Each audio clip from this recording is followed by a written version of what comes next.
뉴욕 타임즈에 찰스 두이그라는 기자가 있는데 습관의 힘이란 책을 썼어요.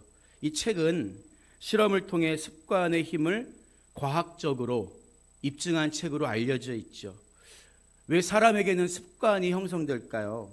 저자는 뇌의 자율적 활동 때문이라고 이야기합니다. 만약에 뇌가 아침에 눈을 뜰 때마다 새롭게 세팅해가지고 어떤 일을 하는 계산을 하고 그 일을 하는데 얼마큼 노력해야 되고 어떤 과정을 거쳐야 되고 이거 날마다 반복한다면 굉장히 힘들 거예요. 그래서 우리 뇌는 끊임없이 시간을 절약할 방법을 스스로 찾는다고 해요. 만약에 아침마다 루틴이라고 하죠. 하던 일이 입력되어 있으면 그때마다 다시 고민하지 않고 그냥 하던 대로 자연스럽게 진행하도록 명령을 내린다는 거죠. 그래야 뇌가 쉴 수 있기 때문이에요. 뇌가 효율적으로 움직일 수 있고 그만큼 다른 사색이나 고민을 할 수 있다는 거예요. 그래서 이 뇌 안에서 습관이 형성되는 과정을 크게 세 단계로 나눌 수가 있는데 책에 따르면 첫째는 신호, 둘째는 반복, 셋째는 보상이라고 합니다. 신호는 뭘까요? 우리 뇌에서 어떤 행동을 요구하는 명령이 떨어지는 게 신호겠죠. 앞으로 가, 뒤로 가, 또는 뭐 누워.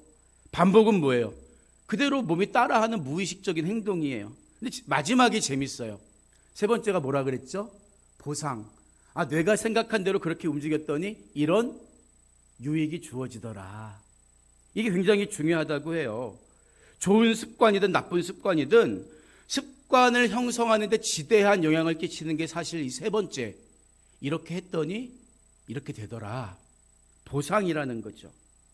3살 버릇이 80까지 가게 되는 이유도 그 행동을 반복했을 때 주어진 보상에 대한 기억 때문이라는 것입니다.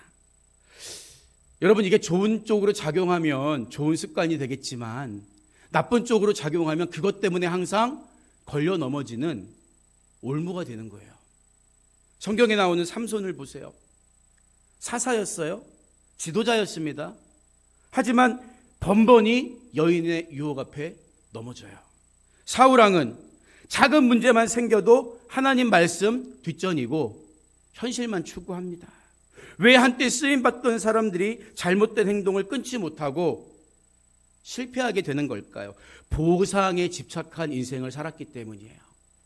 하나님 말씀 그거 듣기는 좋은데 이렇게 했더니 이렇게 좋은 게 있잖아. 이게 얼마나 좋아. 여러분, 모든 죄와 정욕이 그런 것처럼 사탄 마귀는 그것이 말씀으로부터 오는 신호인지 하나님이 기뻐하시는 행동의 반복인지 여기에 집중하게 하지 않아요. 다만 그게 뭐가 중요해? 어디서 온 신호인지, 누가 기뻐하는 행동의 반복인지 뭐가 중요해? 보상으로 주어진 게 너를 행복하게 하잖아. 유익이 있잖아. 너를 달콤하게 만들잖아. 보상에만 집중하게 만드는 거예요. 이게 마귀의 전략이에요. 그래서 가랑비에 옷이 젖어가듯이 조금씩 악한 길로 빠져들게 하죠. 마치 하나의 문을 열고 통과할 때마다 점점 마지막에 기다리고 있는 지옥문에 가깝게 하는 것처럼 말이죠. 여러분, 바로 이게 오늘 본문에서 예수님이 말씀하신 음부의 권세입니다. 실질적인 힘이 있어요. 우리를 끌고 가는 거예요. 뭐를 통해서? 그 일을 할 때마다 주어지는 보상을 통해서. 그래서 야고보서 1장 15절을 보면 욕심이 잉태한 즉 죄를 낳고 죄가 장성한 즉 사망을 낳느니라. 보상을 추구하고 끊임없이 보상에 집착하는 인생은 결국 죄의 사슬에 묶여서 사망의 길로 끌려갈 수밖에 없다는 거예요. 여러분, 그러면 우리가 하나님의 자녀라면 뭘 중요하게 여겨야 할까요? 좋은 습관을 형성하는 데 있어서 보상이 아니라 신호, 말씀이에요. 말씀. 이 신호가 하나님으로부터 온 명령인가? 내가 지금 하는 행동이 말씀에 비춰봤을 때 하나님이 기뻐하시는 삶의 모습인가? 돌아봐야 하는 거예요. 물론 그것이 내 결심과 의지만 가지고는 쉽지 않기 때문에 말씀을 붙들고 성령의 도우심을 구하라고 성경은 우리에게 말씀하고 있는 거죠. 성령의 능력 안에서. 사탄 마귀는 우리를 넘어뜨려서 멸망의 구덩이에 빠지게 하는 게 목적이지만 예수님은 반대로 천국의 열쇠를 주셨습니다. 오늘 우리에게 주신 말씀을 통해 우리 모두 다 음부의 권세를 이기는 주님의 교회로 우뚝 설 수 있기를 주님의 이름으로 축복합니다.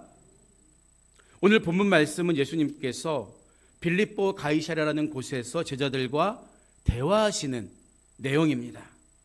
성경에 나오는 가이사랴란 지명은 두 곳이 있어요. 하나는 사도행전에 나오는 백부장 고넬료가 살던 해안에 인접한 도시 가이사랴, 굉장히 무역으로 번성한 도시가 있었고, 또 하나가 오늘 본문에 나오는 빌립보 가이사랴, 북쪽에 있는 분봉왕 헤롯 빌립이 로마의 황제였던 디베료 가이사를 기념하기 위해서 가이사랴란 이름을 함께 붙여서 헌정한 그런 도시였던 거예요.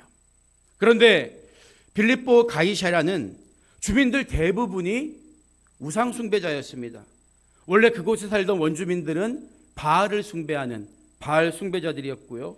헬라 지역에서 이주해 온 사람들은 살림과 야수의 신으로 섬기고 있던 판의 산당을 짓고 또 가이사에게 아부하기 위해서 가이사 황제를 황제처럼 받들며 신전을 지어놓은 그야말로 으리으리한 신전이 도처에 널려 있는 신들의 도시였던 거예요.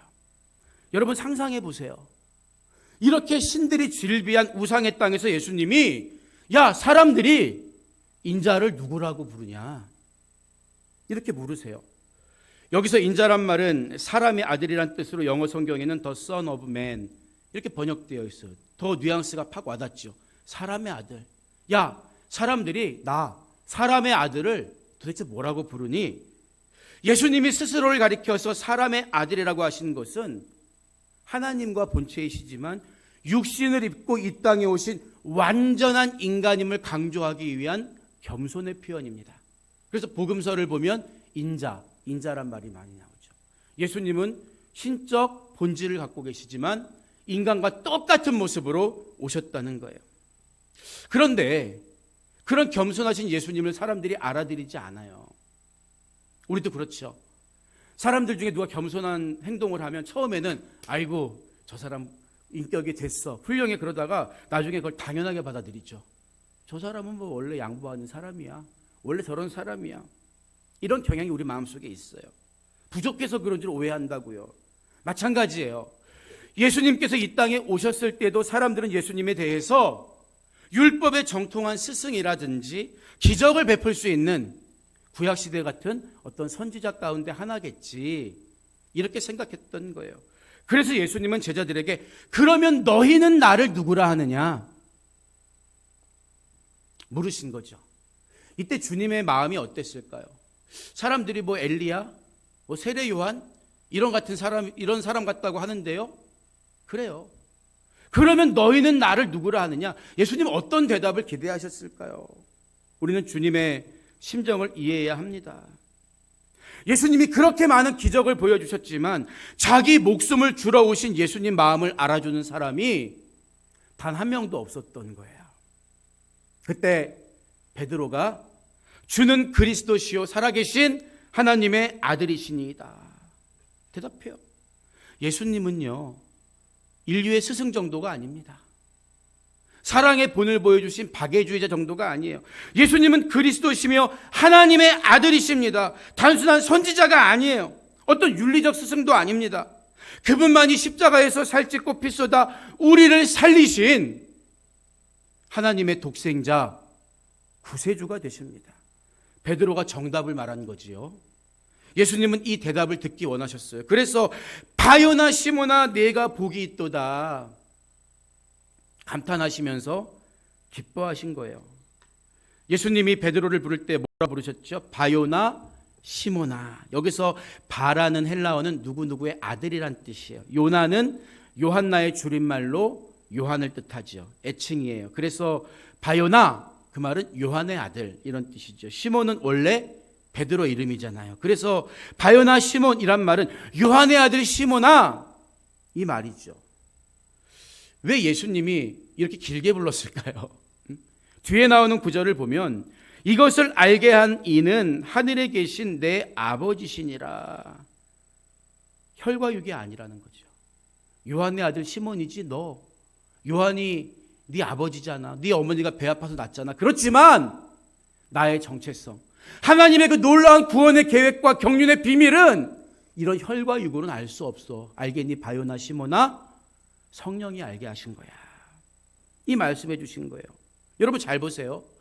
예수님이 제자들에게 공생의 기간 중에 자기가 누구인가에 관해서 모호하게 말씀하신 적 있습니까? 없어요. 한 번도 그런 적이 없어요. 내가 생명의 떡이다. 내가 길이요 진리요 생명이다. 특히 요한복음 10장을 보면 아버지, 나와 아버지는 하나이니라 말씀했다고요. 그런 예수님의 가르침을 귀가 닳도록 제자들은 들어왔을 것입니다. 여러분 그런데 이상하잖아요. 그랬으면 예수님이 베드로에게 야, 내가 3년 동안 가르친 보람이 있구나. 서당께 3년이면 풍어를 얻는다더니 네가 배운 대로 잘 말했어. 내가 말해준 것처럼 내가 하나님의 아들 맞아. 이렇게 말씀하셔야 맞잖아요. 그렇죠? 배워서 아는 거면. 근데 예수님 뭐라고 말씀하십니까? 이를 내게 알게 하니는 혈육이 아니요 어떤 혈통적으로 깨닫게 된 것도 아니야. 배워서 들어서 알게 된 것도 아니야. 오늘날 교회 안에 얼마나 많은 사람들이 설교 말씀을 들어요. 하지만 우리 인간의 지식과 이해로 하나님의 뜻을 분별하고 그 뜻대로 사는 데에는 분명한 한계가 있다는 거죠. 하늘에 계신 내 아버지시니라. 성령께서 깨닫게 하셨기 때문에 내가 전했던 그 말 그대로 너가 고백할 수 있는 거야. 여러분 마찬가지예요. 우리가 교회 안에 나와서 찬양하고 기도하고 하나님을 바라보면서 감사하고 주님을 나의 구주로 인정하는 믿음을 가지게 될 수 있는 이유는 배워서 하는 지식의 결과물이 절대 아니라는 거예요. 어림도 없습니다, 여러분. 만약에 그렇게 된다면 제일 믿음 좋은 사람은 제일 많이 배운 사람이게요? 그렇지 않아요. 우리가 예수님을 인류의 스승이나 박애주의자, 4대 성인 중 하나로 여기지 않고 나의 죄를 대신해 죽으시고 부활하신 나의 주님 이렇게 고백할 수 있는 믿음이 생긴 것은 배워서 된 게 아니에요. 하나님의 뜻 안에서 그분의 은혜 아래서 주어진 사건이라는 거죠. 고린도전서 12장 3절을 보면 성령으로 아니하고는 누구든지 예수를 주시라 할 수 없느니라 분명히 말하고 있습니다. 우리가 배워서 예수님을 주님이라고 고백할 수도 있어요. 하지만 그런 믿음은 위기의 순간이 오면 날아가 버리고 맙니다. 변치 않는 믿음, 어떤 순간에도 흔들리지 않는 믿음은 성령이 내 안에 오셔서 아하, 내가 말씀드린 그 예수님이 정말 날 위하여 이 땅에 오신 구세주시구나 깨달아질 때, 성령이 증언해 주실 때 우리는 그 믿음을 가질 수 있다는 거예요. 베드로의 이 고백을 들으신 예수님이 18절에서 뭐라고 말씀하시죠? 내가 네게 이르노니 너는 베드로라. 내가 이 반석 위에 내 교회를 세우리니 음부의 권세가 이기지 못하리라. 약속해 주세요. 여기서 우리가 주의 깊게 봐야 하는 단어가 반석입니다. 영어 성경을 보면 반석이 단단한 돌을 가리키는 락으로 번역되어 있죠. 그런데 로마 카톨릭 교회에서는 베드로와 반석을 동일하게 해석해서 예수님이 교회를 베드로에게 맡기셨다는 주장을 해요. 그래서 가장 본질적이고 정통적인 교회는 베드로가 세운 로마 카톨릭 교회고 나머지 교회는 다 그 교회에 복종하는 지교회다. 이런 신학을 가지고 있죠. 정말 그럴까요? 물론 베드로는 바위라는 뜻을 가지고 있습니다. 그런데 성경이 기록된 헬라어는 남성과 여성 명사가 따로 있어요. 유럽의 언어들이 보통 그렇잖아요. 그래서 헬라어 성경을 보면 베드로는 남성 이름인데 뒤에 나오는 반석은 여성 명사인 페트라가 사용됐어요. 다른 단어가 쓰인 거죠. 별개예요. 더구나 예수님은 교회를 가리켜서 베드로 네 교회야 이렇게 말씀하십니까? 아니에요. 내 교회, 내 교회, 마이 처치, 내 교회라고 말씀하셨어요. 따라서 예수님은 주는 그리스도시요 하나님 아들이라고 한 반석과도 같은 신앙의 고백 위에 교회를 세우시겠다. 이 말씀을 하신 거죠. 그러니까 교회는 사람이라고 했잖아요. 땅을 파서 건물로 세워지는 게 아닙니다. 교회는 베드로처럼 예수님을 그리스도로 고백하는 우리 믿음의 반석 위에 세워지는 거예요. 아무리 화려한 건물을 짓고 많은 사람이 모여서 종교적 행위를 한다고 해도 그들의 마음속에 주님만이 나의 구세주가 된다는 고백이 없다면 그냥 위대하고 훌륭한 스승 가운데 하나야. 이런 마음을 가지고 예배한다면 그것은 주님의 교회와는 아무 상관이 없는 종교 집단 행위에 불과하다는 거예요. 보세요. 3년 동안 예수님에 대해서 지식적으로 너무나 많이 듣고 배운 제자들이 십자가를 지는 예수님을 지키지 못해요. 다 도망가 버립니다. 하지만 오순절 마가다락방에 그들이 모여 기도할 때 성령이 임하시니까 그들이 담대하게 방언을 말하고 예루살렘 한복판에 나아가서 복음을 증거하고 교회를 굳게 세워가는 증인들이 되잖아요. 더 이상 예수님에 대해서 머리로만 아는, 지식적으로만 아는 사람들이 아니었습니다. 목에 칼이 들어와도 우리 영혼의 때의 주관자가 되시는 그리스도 예수를 부정할 수 없는 진짜 교회로, 예수의 증인으로 거듭나게 된 것입니다. 이처럼 성경의 역사를 보면 예루살렘 교회가 세워지는 역사도 사람의 혈과육으로 된 게 아니었어요. 오직 성령의 인도하심과 성령의 권능으로 가능하게 되었다는 거죠. 그래서 예수님은 정말 교회가 어떤 교회냐? 교회를 교회되게 하는 중요한 특징 한 가지가 있다는 것을 우리에게 말씀해 주신 거예요. 지금까지 우리는 3번의 시간에 걸쳐서 교회의 정의가 무엇인가? 교회는 사람이다. 교회가 여기 존재하는 이유가 무엇이냐? 우리 한 사람 한 사람을 영적 아이에서 청년으로, 영적 부모로 길러내기 위함이다. 그리고 교회는 어떻게 이어져 왔는가? 복음의 전통을, 내가 받은 복음의 은혜를 다른 사람에게 넘겨줌으로써 이 이야기를 나누었죠. 여러분, 그렇다면 교회는 어떻게 무수히 많은 영적 전쟁에서 승리할 수가 있을까요? 교회의 머리가 주님이시기 때문입니다. 마귀가 성도를 위협하거나 핍박할 수는 있습니다. 질병으로 고통받게 하고 예수님을 십자가에 못 박은 것처럼 목숨마저 앗아갈 수도 있어요. 그러나 하나님 나라와 의를 위해 빼앗으면 빼앗기고 때리면 맞고 죽이면 죽는 게 성도의 삶입니다. 그래서 세상의 권력 앞에 한없이 무기력해 보일 때도 있는 거예요.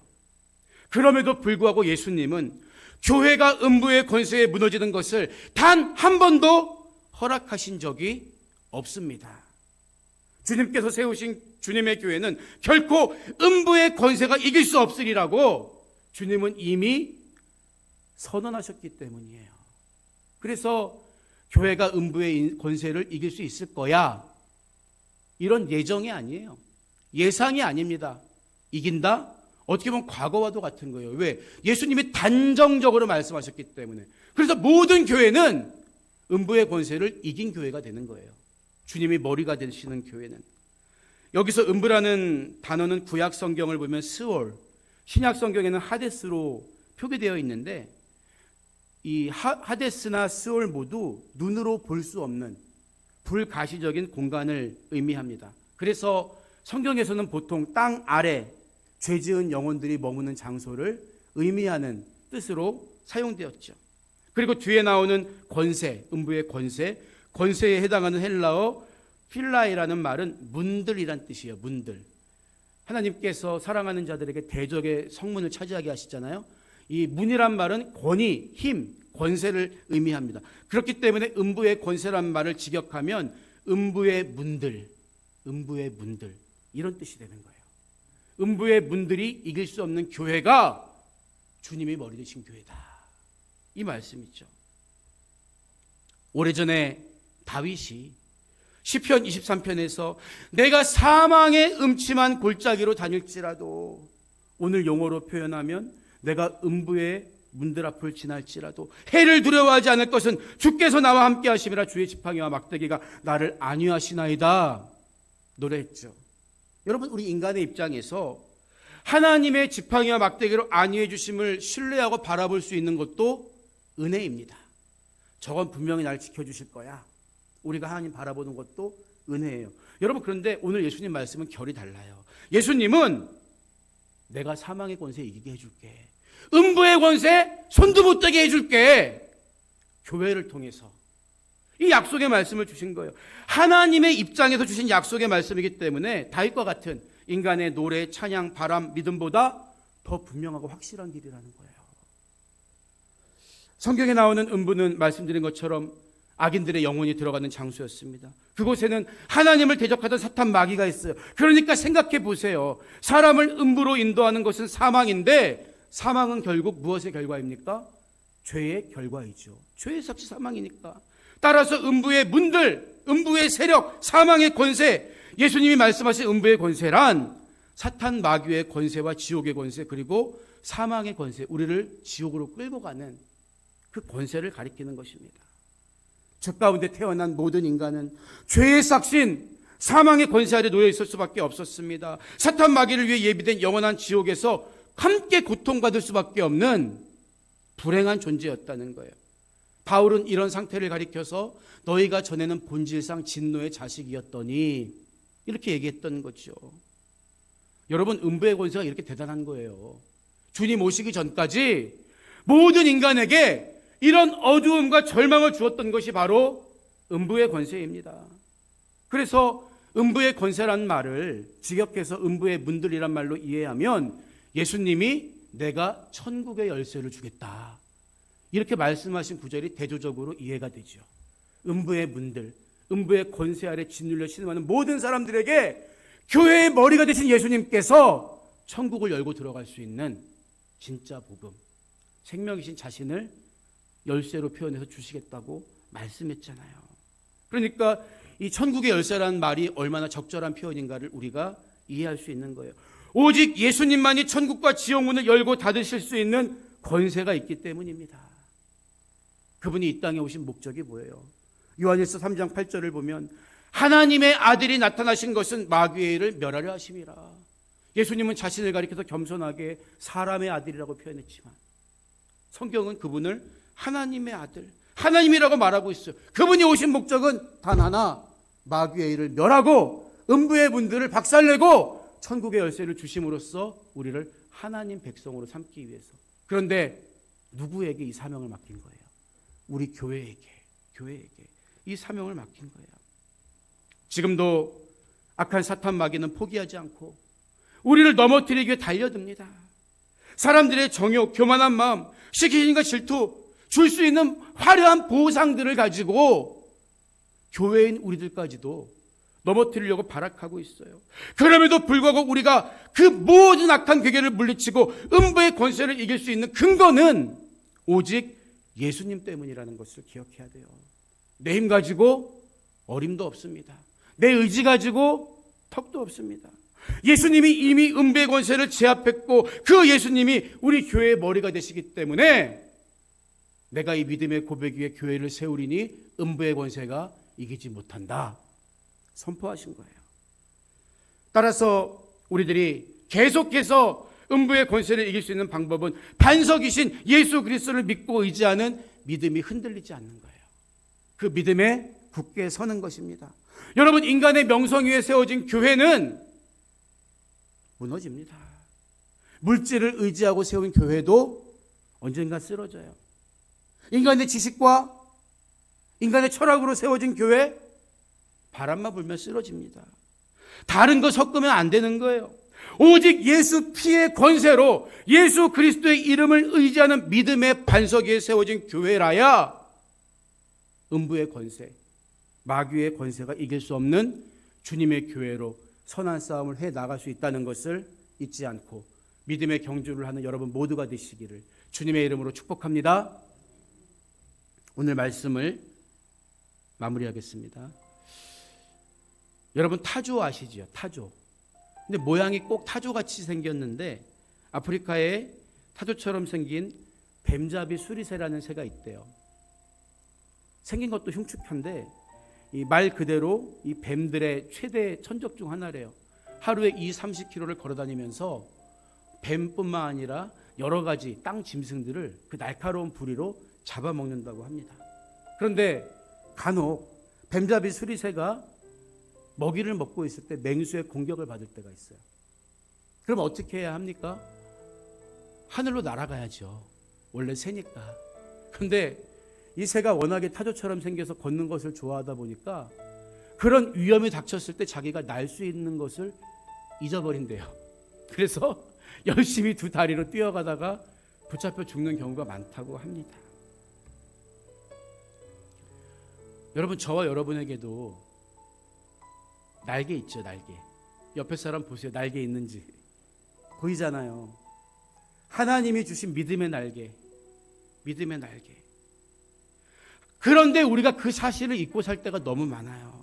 어떻게 해야 할지 몰라서 분명히 음부의 권세는 절대 교회를 이길 수 없다고 주님 선포하셨는데 음부의 권세 앞에서 두려워하면서 어떻게 해야 하지? 당황하고 낙심할 때가 있어요.